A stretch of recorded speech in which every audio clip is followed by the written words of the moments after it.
Il est le chef du village de Nabanka, dans le département de Fekkesedougou, région de Tchologo.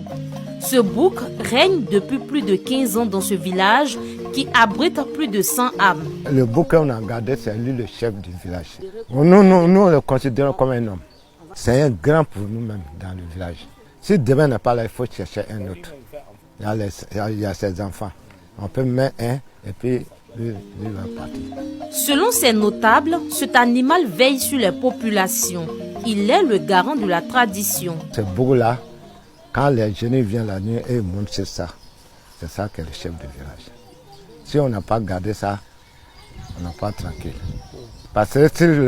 ce bouc est là, le monde va avoir tranquille. C'est pour ça qu'on l'a gardé. Mais si on n'a pas mis ce bouc-là, les jeunes vont nous fatiguer. Mais il promène lui seul dans le village. Mais il vient coucher, même il peut venir s'asseoir ici. Là.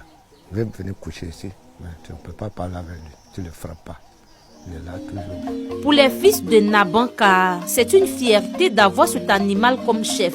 Une forme de chefferie qu'ils souhaitent voir dans toutes les contrées du pays. C'est un honneur pour nous,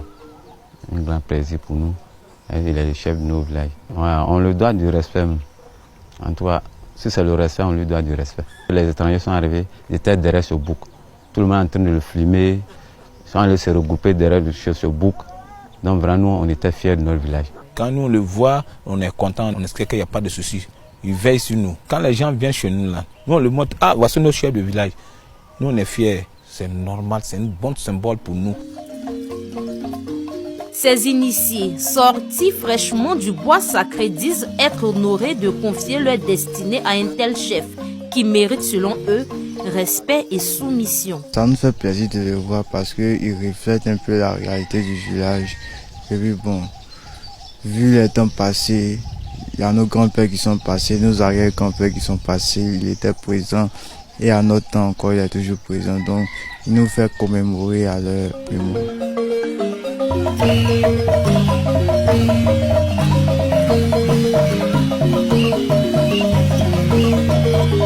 En attendant de faire de Nabanka une destination prisée, les fils de ce village se réjouissent d'avoir cet animal comme leader. Le chef, quant à lui, prend un peu de repos après avoir sillonné tout le village pour s'enquérir des nouvelles de ses sujets.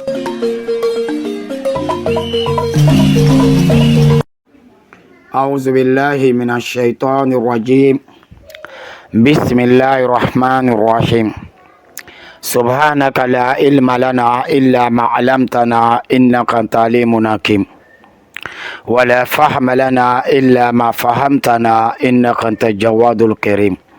والسلام عليكم ورحمة الله تعالى وبركاته الحمد لله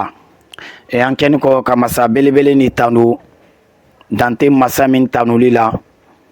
kofe ame soli chenka che belebele ni ka kira alayhi salatu wassalam anaka sokonombo anaka sahaba nyumawo ani mo mi mina sembla ni no sembla no la fokata wati bla Allah subhanahu wa ta'ala ire wati min latke kofe ame belejeni do kira mandiyala ame belejeni fana foni foli min damna e kisi foli min lababe kisi foli min ama fa assalamu alaikum wa rahmatullahi ta'ala wa barakatuhu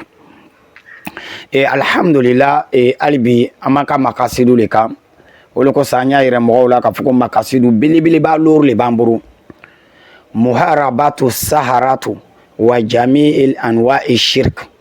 olibe jumai flanga foya nasra belejeni kaseka nunu belejeni kele ani flanga fofuna ko kele mule ko son anye video ni ta ka fo kwa mena kuma ni video ni kam parce que ni video ni tant que ni mandani ni video ni ki sigi kan la kale modo nyen o bina fi mako wi ale ko atise ka ke sabla enva ne re ala kale modo ma dama nyen ko ko te son fonka video ere bla o ere ki sigi ka la men ni video ni je pense que bele geni ya la men kabako le be ni de ole ko son ame bo kamba de ma o lati minu shetana ko fifa ko ke aka kalande ye minu e kemitu ye kasi ko sama kabla o no fe minu ko ko olu bɛ yen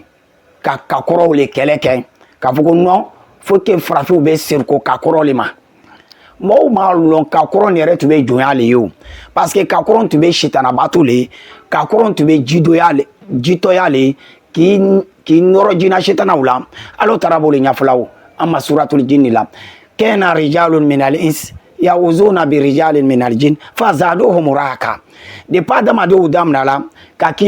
u y'a koɲaw ta la ka k'o kalifala jinɛ sitana n'u la ka k'o di sitanaw ma o le kɔnɔna la sitanaw profitela ka danatɛmɛ lase adamadenw ma a kɔlɔlɔw le bɛ nin ye ni k'i sigi ka nin filɛ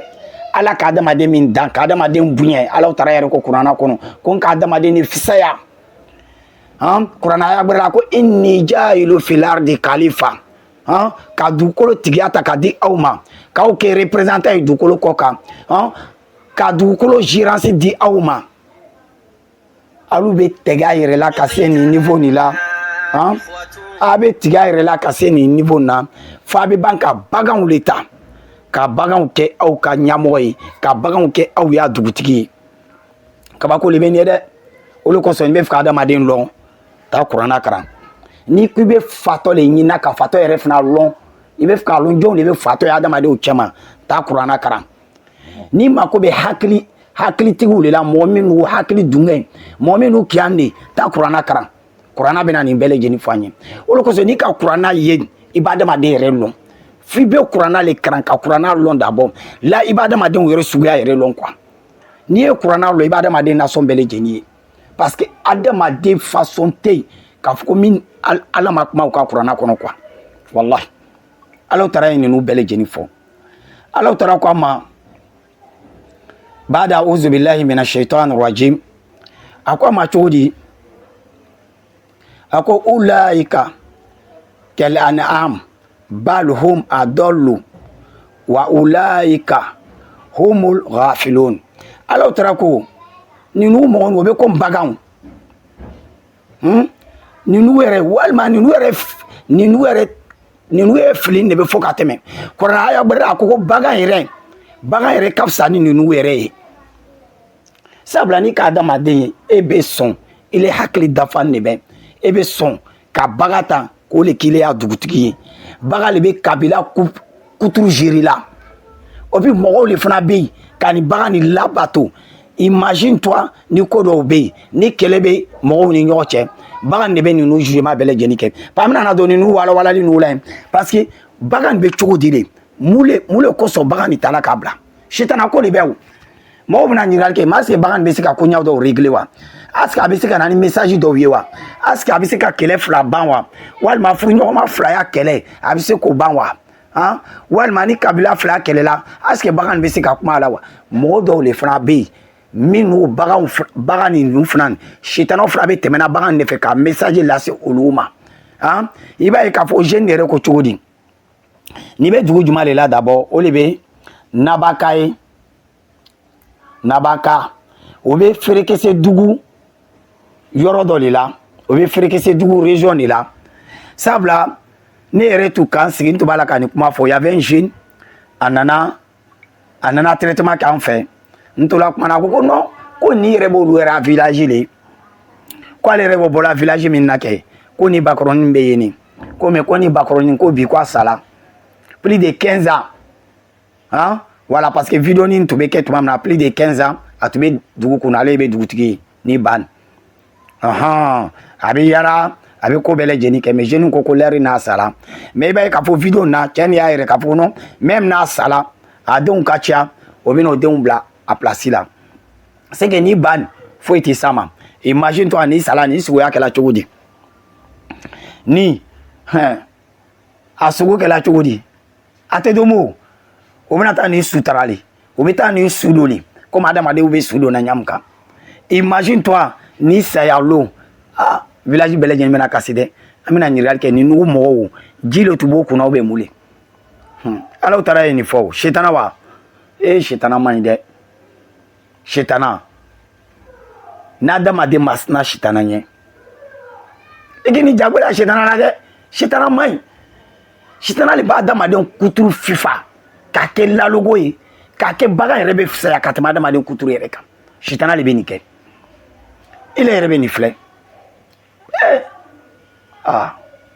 o bɛna k'an bɛna dɔ fɔ banbalakaw ni kulubalilakaw ma sinon an n'u turelakaw n'an'u ye nin sɔrɔ kɔni